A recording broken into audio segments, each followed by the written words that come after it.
Umuugong tuloy ang panawagan na humanap ng lokal na mapagkukuhanan ng langis. Dahil dito, muling nabubuhay ang interes para sa sinasabing langis na nakatago raw sa ilalim ng Ligawasan Marsh. Hindi na bago ang ideyang ito. Mula 1916 hanggang 1996, pasulpot-sulpot ang mga paunang pag-aaral sa oil and gas sa tinatawag na Cotabato Basin, kung saan sakop din ang Ligawasan Marsh. May nakita po tayong gas, natural gas, kaya lang po hindi po siya commercial at that time. Kaya hindi po tayo nakapagpatuloy pa ng ating exploration sa area. Yung natural gas, yun po yung ginagamit natin para sa power generation.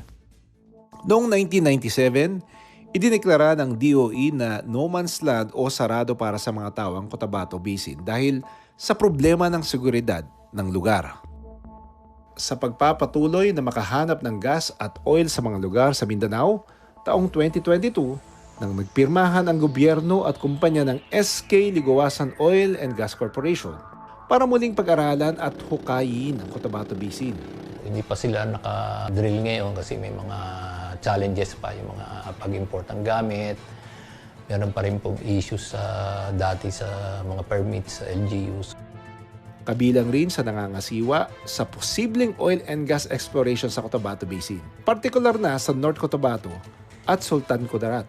Ang Ministry of Environment and Natural Resources and Energy o MENRE ng BARMM. Itong Ligawasan area or we call it specifically Cotabato Basin, naipabid namin ito in the farm bid round. Kasali siya sa mga pinabid namin for service contract application. Basically po, parang binibigyan natin sila ng rights na mag-explore ng ating energy resources at i-develop and i-utilize.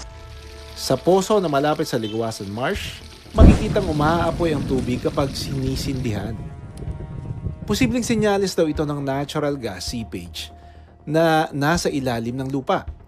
Meron namang estimate. Di ba natin ma-declared na reserve kasi nga kulang pa silang study. So oil naman, yung undiscovered, estimate ay about 70 to 2,443 million barrels of oil. Yan yung estimate.